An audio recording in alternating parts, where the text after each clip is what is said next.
tomado por la izquierda a diario, donde un poco haces un análisis de los vetos recientes a las distintas medidas que tenían que ver directamente con la seguridad social. Y bueno, como laburantes de la Subsecretaría de Seguridad Social, como militantes de ATE, me parece que, y además eso, en nuestro involucramiento no solo político, sino profesional con estos temas, me parece que estaba buenísimo que vinieras, así que gracias por hacerte del tiempito para venir. Bueno, no, de nada. Aprovecho un poco, ya que hiciste la introducción de nuestro involucramiento, a meter las chapas. Sí, no, porque, en parte como delegada de ATE, pertenezco a la agrupación Marrón Clasista, sí. Y me parece que está bueno en ese sentido la invitación para intercambiar desde las distintas miradas, y viniendo para acá, me enteré, ahora en el Congreso está la movilización, recién... hay una situación de represión importante, hay un periodista muy reconocido que fue desmayado por un camión hidrante, ¿no?, que estaba ahí acompañando la movilización de los jubilados, y esa situación represiva también aprovecho porque estamos solicitando que todos los gremios y los sindicatos repudien también la detención de un trabajador de Seco, de la industria Seco, más temprano, la Policía Federal de Bullrich se metió dentro de un predio de la central eléctrica donde funciona en la provincia de Buenos Aires, en San Martín, funciona la central eléctrica dentro del SEAMSE, porque lo que hacen es generar electricidad con la basura, ¿no? Los trabajadores están solicitando la reincorporación, hubo más de 30 despidos, y entró la Policía Federal, detuvo a uno de los delegados, 30 despidos ilegales, y estamos exigiendo su liberación, y ya hay distintas organizaciones que se están acercando al lugar justamente para repudiar este hecho, ¿no?, que se enmarca en esta grave situación que estamos viviendo. Por eso me parece importante traerlo, ya que estamos en este lado de la trinchera, ¿no? Sí, que nuestro programa quedó los miércoles este año. Claro. Y realmente justo es más o menos en una franja similar, así que todos los miércoles estamos entre lo que es la programación, la agenda que armamos para cada miércoles y las novedades que van llegando, o muchas veces salimos de acá y nos vamos al Congreso, o hemos suspendido algunas veces el programa, varias, pero justo se da esa coincidencia. Sí, digo que tampoco es como un... son las distintas, desde los distintos lugares desde donde damos la lucha, pero nuestra compañera del Consejo Directivo que vino un poco a contar una encuesta sobre pluriempleo y medidas que se están generando, viene del Congreso recientemente también, más de una vez a compañeros y compañeras de ATE, y a la agrupación también de ATE Verde y Blanca, de jubilados y jubiladas, en el Congreso les ha pasado de sufrir los golpes, los gases, así que solidarizarnos desde acá con estas otras cuestiones que contabas de estos despidos ilegales, después poder difundirlo, en definitiva son todos puntos de encuentro que tenemos desde las distintas miradas sobre la importancia de resistir y de dar la lucha frente a este gobierno hoy en día. Y Lu, habíamos pensado algunas cuestiones, ayer vos sacaste un video donde justamente planteás, empecemos a discutir algunos de esos sentidos con los que este gobierno busca legitimar su accionar, pero que se caen si uno indaga, ¿no? Porque decimos, el ajuste fiscal no se negocia, no puede haber déficit, y con ese argumento son capaces de decretar un aumento mínimo a las jubilaciones o la extensión de las moratorias o la ley de emergencia en discapacidad. Ahora, cuando nos ponemos a ver, decimos, pero pará, el ajuste en nombre de quiénes no se puede, no se negocia, y en nombre de quiénes se cede, ¿no? Entonces, si querés contarnos un poco de qué fue la lectura y la mirada que tuviste sobre estos recientes acontecimientos. Sí, creo que está bueno lo que planteas en cuanto a que el ajuste fiscal no se negocia. Sí. Eso de por sí no necesariamente es malo, uno claramente no puede vivir permanentemente en déficit. Sí. El problema es que eso se dice al momento de bajar un mínimo reajuste que se había logrado para los jubilados que vienen peleándola, como recién ustedes dicen, de este 7,2% de aumento para todas las jubilaciones y de un reajuste del bono a la mínima, que quedaría en 110.000 pesos, hoy se había congelado en 70.000, que igual ya había quedado el atrasado bono, el bono de 110 igual. Pero bueno, lo subieron 40.000 pesos, más un 7,2, eran 60.000, 63.000 pesos más que iba a cobrar cada jubilado a la mínima. Para eso, Milei dice no. 63 el total entre el bono, el aumento del bono y el del haber mínimo. Eso para la mayor parte de las jubilaciones que están en la mínima. Pues hay otros que ni siquiera cobran el bono directamente. Y otros que por tener jubilaciones más altas el 7,2 puede ser un poco más. Pero digo, la mayor parte tiene ese mínimo incremento y el gobierno decide vetarlo. El cálculo que se hace de ese impacto fiscal es sobrevalorado, digamos, se plantea como que son degenerados fiscales, los jubilados, ¿no? Pero en la misma semana, Milei con bombos y platillos fue a la sociedad rural a plantear que le iba a bajar retenciones a los grandes exportadores del campo, ¿no? A las grandes patronales. Y la diferencia, si uno compara esas dos medidas, decís, bueno, todo lo que vos perdés de recaudar por la baja de retenciones te hubiese servido para financiar por lo menos en un año la mitad de ese otro incremento. Claro, además la baja de recaudaciones a uno de los sectores concentrados más ricos de nuestro país, ¿no? Claro, en general sí. A ver, yo lo que digo es un sector muy heterogéneo, el sector agroexportador, pero dentro de esa cadena de producción, los exportadores son 12, los grandes exportadores, y las patronales más grandes. ¿A quiénes se les bajan las retenciones? A esos sectores. Todo va impactando en cadena, digamos, ¿no? Pero al bajar retenciones, el aceitero o el molinero también va a comprar más barata la producción para exportar.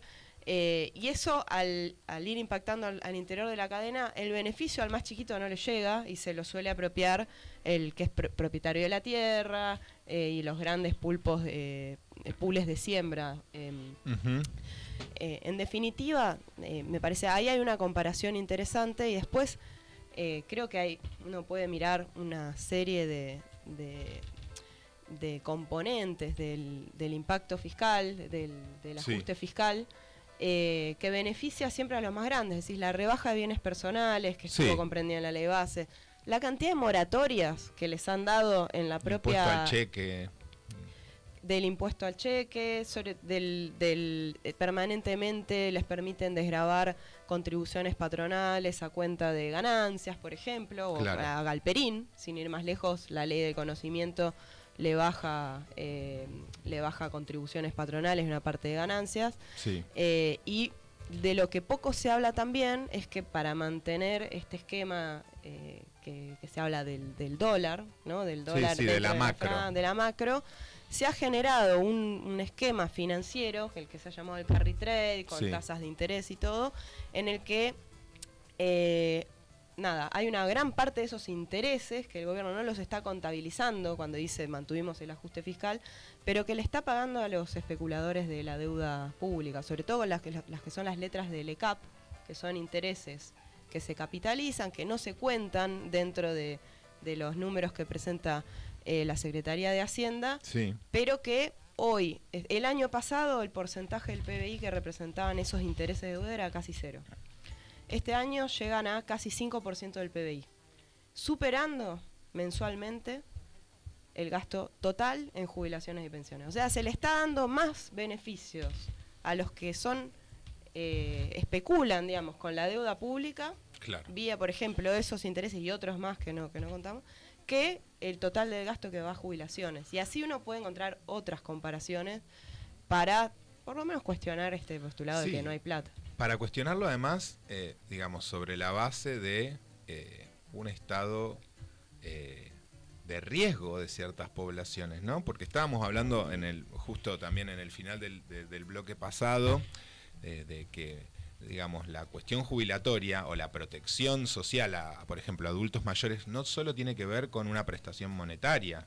son un montón de cuestiones. Y digo, hoy hablando, por ejemplo, del pluriempleo, se analiza cómo frente a la merma del ingreso de esa población, también empiezan a haber estrategias familiares o de los entornos para compensar gastos o para garantizar cuidados que en otros momentos había otros contextos o políticas públicas o inclusive una capacidad de ingreso para contratar personas que destinadas a garantizar esos trabajos de cuidados. Entonces estamos viendo como el riesgo que implica y digamos, esta idea de que los números tienen que cerrar cuando está en riesgo la vida de un montón de personas que a lo largo de su vida, de sus trayectorias han contribuido, han trabajado de distintas maneras.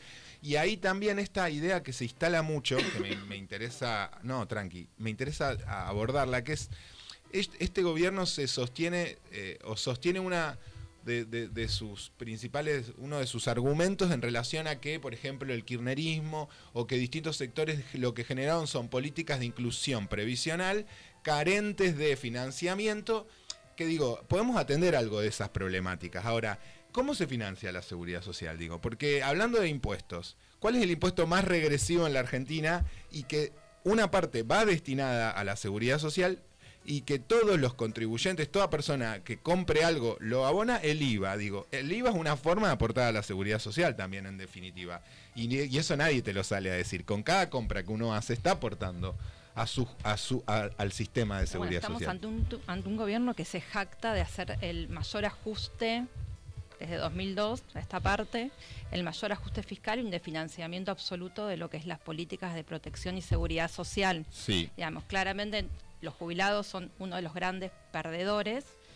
Jubilados que pudieron jubilarse porque hubo una decisión política de hacer una moratoria, ¿no? Que es una moratoria, ¿no? Se van comprando y pagando esos años de aporte que no se pudieron juntar, ¿no? Son los grandes perdedores juntos con los jóvenes, ¿no?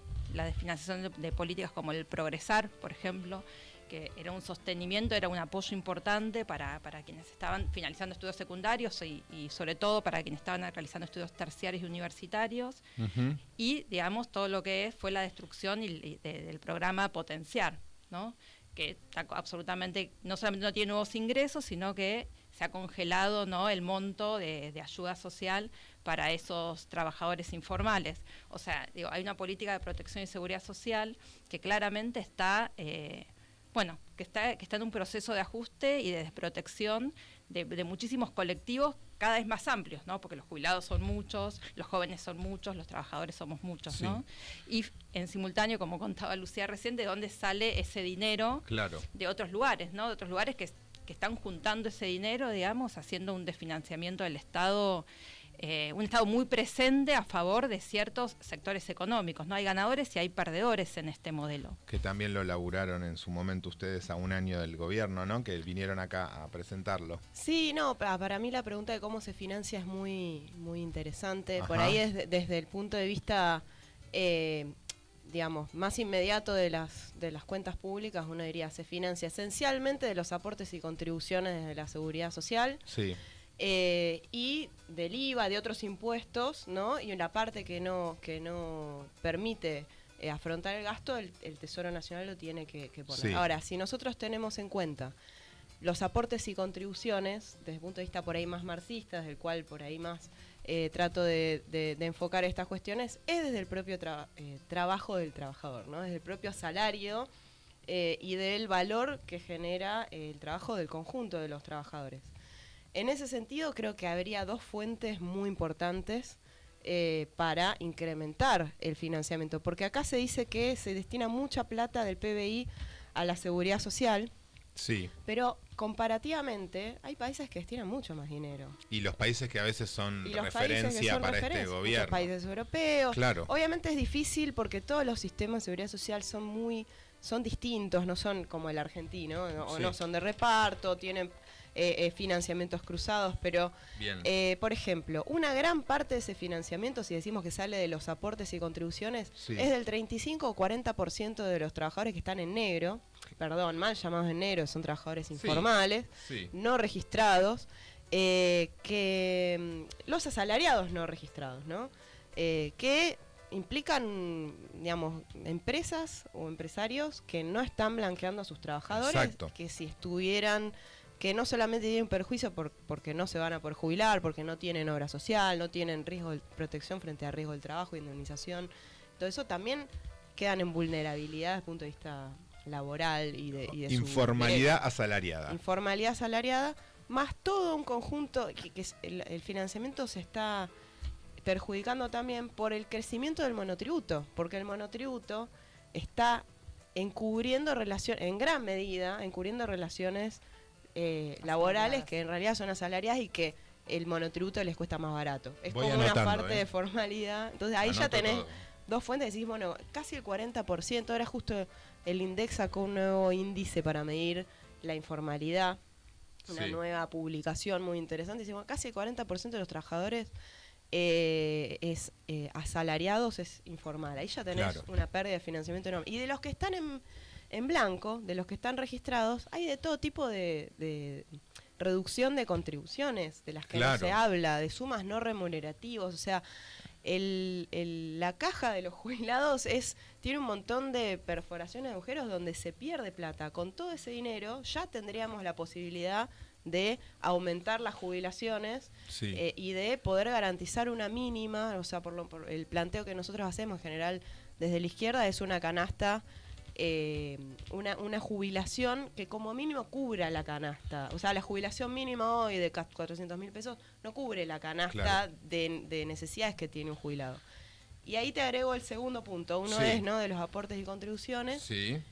Y el otro punto que vos mencionaste recién es de la restitución del nivel que tenían esas contribuciones antes de la reforma de Cavallo, ¿no? Que de alguna manera las alícuotas de lo que hoy se paga están muy por debajo de lo que tenían antes de la reforma del 93, de la reforma jubilatoria. Estoy hablando de lo previsional, pero ahí se bajaron todas las contribuciones porque está también seguro por desempleo, asignaciones familiares, otras coberturas de la seguridad social que son muy importantes. Está todo relacionado, me parece sumamente interesante. Yo pensaba, la seguridad social en nuestro país se entiende también de manera integral, no solo solidaria, en un sistema en el cual hay una relación directa con el mundo del trabajo. Y digo, qué interesante cuando pensamos, por ejemplo, en esto de la informalidad, del problema de la informalidad laboral, cómo este gobierno, hasta podemos pensar, digo, esta es una hipótesis, está abierta, pero duplicándote la AUH y desacoplándote el monto de la AUH de lo que es una asignación tramo 1 de contributivas, vos podés decir, están justamente alentando también la informalidad, o con estas figuras como la del monotributo que puede tener personas a cargo o una cantidad de personas dentro de su esquema organizativo laboral. ¿Cómo entonces estamos viendo que se alienta justamente el vaciamiento de lo que son los ingresos, en definitiva, para mejorar la situación de la seguridad social, que no solo son no es solo pensar en la cuestión de las jubilaciones y pensiones, ¿no? Venimos hablándolo, pero digo, bueno, ahí evidentemente hay un intento de seguir debilitando ese sistema solidario relacionado con el trabajo, para mí yendo cada vez a un esquema más asistencial y que en definitiva pueda garantizar un piso de supervivencia para el 60% de la población y un sistema mixto o de capitalización para los ricos que puedan pagarlo, ¿no? Sí, yo por ahí yo sé que estamos justitos de tiempo, pero yo creo que es más fácil entender el problema que tiene hoy la seguridad social y gran parte de la clase trabajadora argentina, que hay que tratar de no hacer tanta decisión entre lo asalariado y la edad jubilatoria, ¿no? Y digamos, lo que pasa en el régimen de seguridad social, en el sistema de seguridad social, está íntimamente relacionado con la salud que tiene hoy el mercado de trabajo. Sí. Tratar de mirarlo eso de conjunto. Sí. Pero para mí la clave para entender los problemas que hoy tenemos está en las restricciones y las condicionalidades del régimen del Fondo Monetario, digamos. Sabemos Totalmente. Que este gobierno está llevando adelante un ajuste para cumplir con lo que dice el Fondo Monetario. Y eso me parece que para pensar hacia adelante tenemos que empezar a poner en cuestión esa problemática que se viene arrastrando también de gobiernos anteriores, en donde para lograr una reestructuración de deuda se hizo un ajuste también muy importante sobre los jubilados. Me parece importante mencionarlo porque si no también nos olvidamos cómo llegamos, ¿no?, a la situación actual. Yo creo que hay que empezar a, digamos, pensar una perspectiva sin estas condicionalidades del Fondo Monetario. Totalmente. Que hoy hablábamos un poco de si ya avanzaron o no avanzaron. Todavía quiere hacer una reforma jubilatoria más que subir la edad jubilatoria. Pero, digamos, está en este momento en disputa esta situación y por eso es importante apoyarlos hoy. La lucha de los jubilados es más que la lucha por un incremento de jubilaciones. Nos quedan 2 minutos más, 3 minutos más, así que los vamos a aprovechar. Es Lucía Ortega, delegada de sector de la Subsecretaría de Seguridad Social de la Marrón Clasista de ATE Trabajo.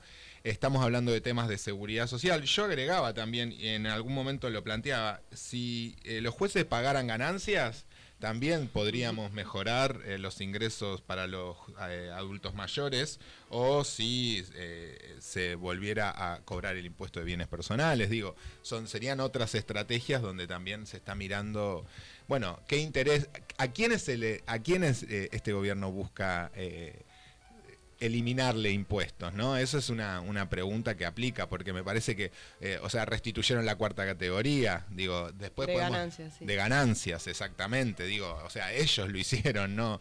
Entonces, son temas que me parece que hay que analizar complejamente. Y por ahí te digo, para el hombre y mujer de a pie, ¿no?, que este gobierno dijo, bueno, hay que ajustar a la casta, que la casta son los jubilados, somos los trabajadores estatales, qué sé yo, para que a vos te bajemos impuestos. Claro. Pero nunca llega la parte donde a nosotros nos bajan los impuestos. Caputo dice que sí. Yo después viste que uno se pierde, porque pero Caputo te dice, no, ya eliminamos como 40 impuestos, y vos decís, bueno, si ¿cuál? El IVA estamos pagando lo mismo. No, sí, habría que analizarlo. Nos cobran más. ¿A cuál nos bajaron a nosotros? Yo no sé cuál bajaron. Por lo menos, olvídate de la baja de retención y todo eso, por lo menos a la gran mayoría de la población nos cobran más impuestos, no menos.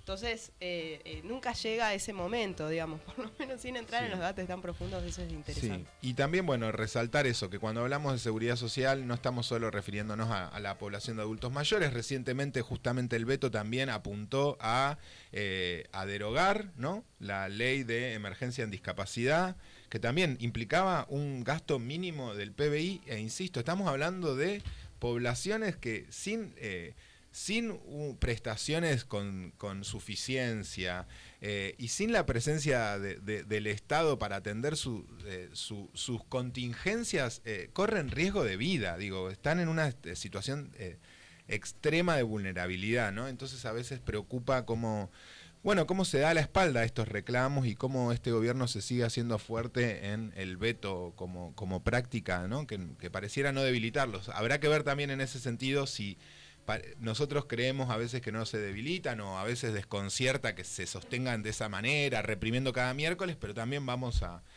un escenario de elecciones pronto, no solo octubre, septiembre, así que también ojalá que se pueda fortalecer el cordón antifascista en la democracia argentina con sus distintas expresiones, porque va a ser fundamental para ver si este gobierno implementa la segunda etapa de reformas que se propone, digitada nuevamente una vez más desde Estados Unidos, ¿no? Así que bueno. Sí, me parece fundamental, por ahí acá tenemos este debate de por dónde empieza la resistencia. Yo creo que siendo militantes, participando de espacios políticos sindicales, tenemos que reforzar la presencia en las calles, tenemos que reforzar la convocatoria a planes de lucha, digamos, ¿no?, en las calles, partiendo por ahí de la demanda de los jubilados. Hoy se está tratando también la universidad, se está tratando la salud del Garraham, y en ese sentido convocar a que las centrales sindicales y los distintos gremios realmente rompan esta tregua que está habiendo con el gobierno, porque no se los ve. O sea, fue el veto a los jubilados y ni un tuit, o por lo menos yo lo vi, ¿no? Ni una convocatoria a acompañarlos a la movilización de hoy. Entonces me parece que eso es importante forjar una fuerte movilización, que yo creo que ese es el lenguaje que escucha el gobierno, ¿no? Totalmente. Y por último recién decían, sí, plata para la seguridad hay, plata para los operativos represivos hay. Sí. Ese también es otro tema que hay que discutir. Bueno, gracias Lu Ortega, gracias Eli Epstein. ¿Cómo la has pasado en el programa? Ella vino a conducir, a acompañar hoy como compañera de la agrupación, haciendo